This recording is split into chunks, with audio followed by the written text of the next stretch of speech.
আসসালামু আলাইকুম। আজকে আলোচনা করব হযরত আদম আলাইহিস সালামের জীবন কাহিনী।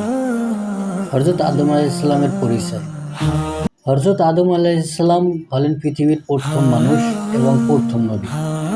আল্লাহ তাআলা তাকে বিশেষ মর্যাদা দান করেছেন এবং সমগ্র মানবজাতির পিতা হিসেবে সৃষ্টি করেছেন। তার নাম আদম, উপাধি আবুল বশার বা মানব জাতির পিতা, নবুয়ত প্রথম নবী। স্ত্রী আল্লাহ তাআলা বিভিন্ন প্রকার মাটি একত্র করে হযরত আদম আলাইহিস সালামকে সৃষ্টি করেন। এরপরে সেই মূর্তির মধ্যে আল্লাহ নিজের রূহ ফুঁকে দেন। তখন আদম আলাইহিস সালাম জীবিত হয়ে ওঠেন। আমি তাকে সৃষ্টি করেছি এবং তার মধ্যে আমার রূহ ফুঁকেছি। সূরা সাদ ৭২ নম্বর আয়াত। আল্লাহ তাআলা আদম আলাইহিস সালামকে সব বস্তুর নাম শিখিয়ে দেন যার ফেরেশতারা জানা ছিল না। এর মধ্যে আদম আলাইহিস সালামের জ্ঞান ও মর্যাদা প্রকাশ পায়। ফেরেশতাদের সিজদাহ ও ইবলীসের অবাধ্যতা।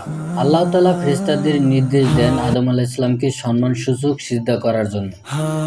সব ফেরেশতারা সিজদা করেন, কিন্তু ইবলীস অহংকার করে অস্বীকার করে। ইবলীস বলে, আমি আগুন থেকে সৃষ্টি আর সে মাটি থেকে। এই অহংকারের কারণে ইবলীস আল্লাহর রহমত থেকে চিরতরে বিতাড়িত হয়। ৪. হযরত হাওয়া আলাইহিস সালামের সৃষ্টি।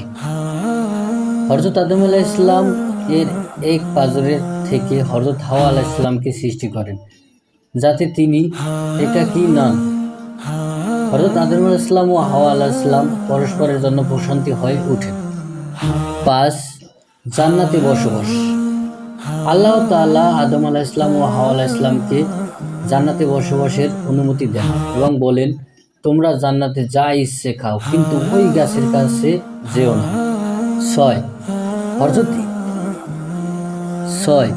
ইবলীসের ধোঁকা ও নিষিদ্ধ গাছের ফল ভক্ষণ। ইবলীস শয়তান রূপে তাদেরকে ধোঁকা দেয় এবং চিরস্থায়ী জীবন ও ফেরেশতা হওয়ার মিথ্যা প্রলোভ দেখায়। ভুলবশত তারা নিষিদ্ধ গাছের ফল খেয়ে ফেলেন। ৭. তওবা ও আল্লাহর ক্ষমা। ভুল বুঝতে পেরে আদম ও হাওয়া আল্লাহর আন্তরিকভাবে তওবা করেন। হে আমাদের রব, আমরা নিজেদের প্রতি জুলুম করেছি। আপনি যদি আমাদের ক্ষমা না করেন তবে আমরা অবশ্যই ক্ষতিগ্রস্ত হব। সূরা আরাফ আয়াত ২৩। তাদের তওবা কবুল করেন। ঘটনা ৮. পৃথিবীতে আগমন। আল্লাহ তাআলা আদম আলাইহিস সালাম ও হাওয়া আলাইহিস সালামকে পরীক্ষার জন্য পৃথিবীতে পাঠান এবং বলেন, এখানেই মানুষের জীবন চলবে, নবী আসবে, কিতাব নাজিল হবে এবং বিচার দিবস কায়েম হবে। ঘটনা ৯. পৃথিবীতে নবুয়তের দায়িত্ব।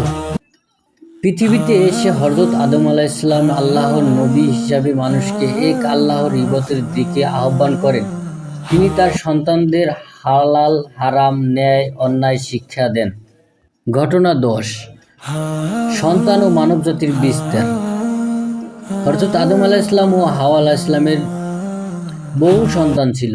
যুগে যুগে তাদের সন্তানের মধ্যে মানবজাতির বিস্তার ঘটে।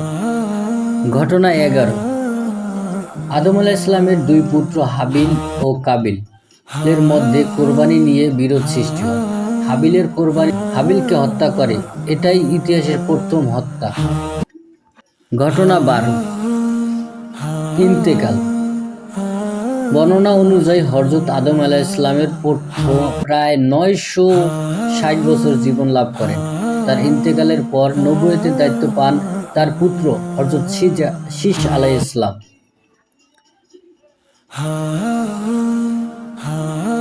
ঘটনা ১৩. শিক্ষণীয় দিক।